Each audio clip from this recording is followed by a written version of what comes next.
Hey, we're in New Hampshire. This is the first video I've taken today because it was raining all day. I was worried about having my phone out. I'm set up near this shelter now. There's my tent, and there's all the clothes that I was wearing today. I think in effect I'm really wasting my time because the only way that these clothes dry is when you wear them. But they're hanging up anyway. I mainly wanted to show you this shelter because this might be the most beautiful shelter I've seen so far.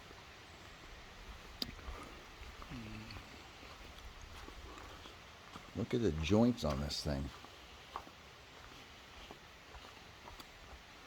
Look at that. And look at the size of some of those. Massive. And look at these two. Were chosen just for that section there to hold up the overhang. By these two, I mean this one on this side and its twin over there on the other side.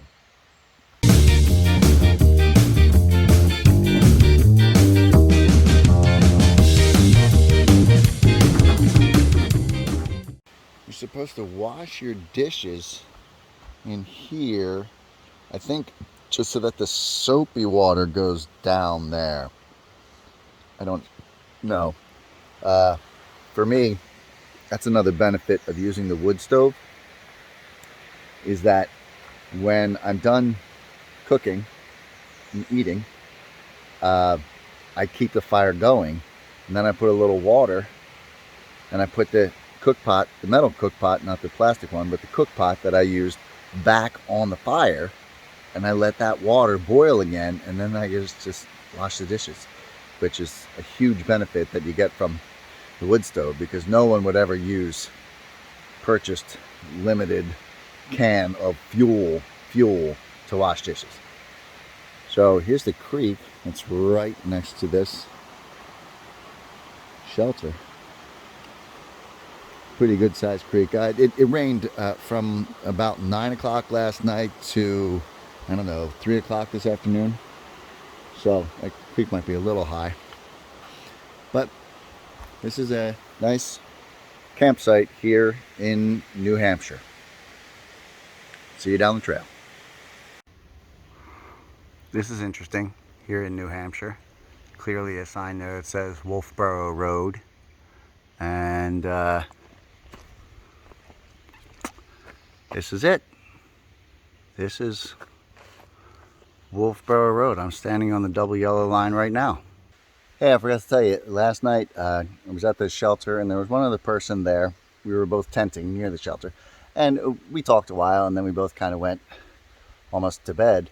And then another hiker came in and he came over to me and he asked me if I wanted a cold drink and a hot pizza. And it was such a strange question that my brain almost rejected what he was saying, because how can it be possible that he's offering me, you know, I had to walk 1.5 miles from the last road just to get to this shelter.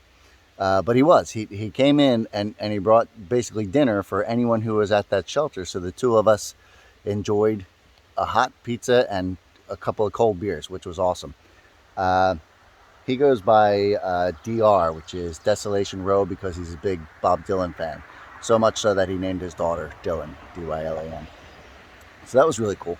Now I'm moving along here, but not moving along so quickly because I just found this cemetery, which is old. A lot of the stones are just, they just barely exist. Here's one that can be read. Oh, but it'll be backwards for you. But anyway, figure it out. So this person died in 1813 at the age of 35. One interesting thing I've noticed about all of these stones here is they all give the date, not only the year, but the date that the person died. And many of them mention the age that the person died. Unfortunately, this person was only 21. But none of them have the person's birth date. So I guess putting the birth date on headstones wasn't a common thing in the 1800s, because they all have the day the person died, but none of them have the birth date. Here's a family. Alice, wife of J.L. Stevens, formerly wife of Bartlett Welsh. She died 1870 something. It's disappearing. And there's Bartlett Welch. He died 1868. And here's their son, Frank L., son of Bartlett and Alice. Died 1873. Oh, he was only 19.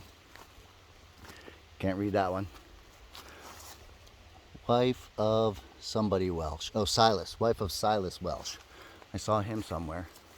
Here's Louisa Welch. She only lived 21 years, 5 months. And here's Silas Welch, died 1863. So there's the whole Welch family right there. And then there's headstones like this. So, interesting. Okay, time to go climb Mount Moosilauke. See you down the trail.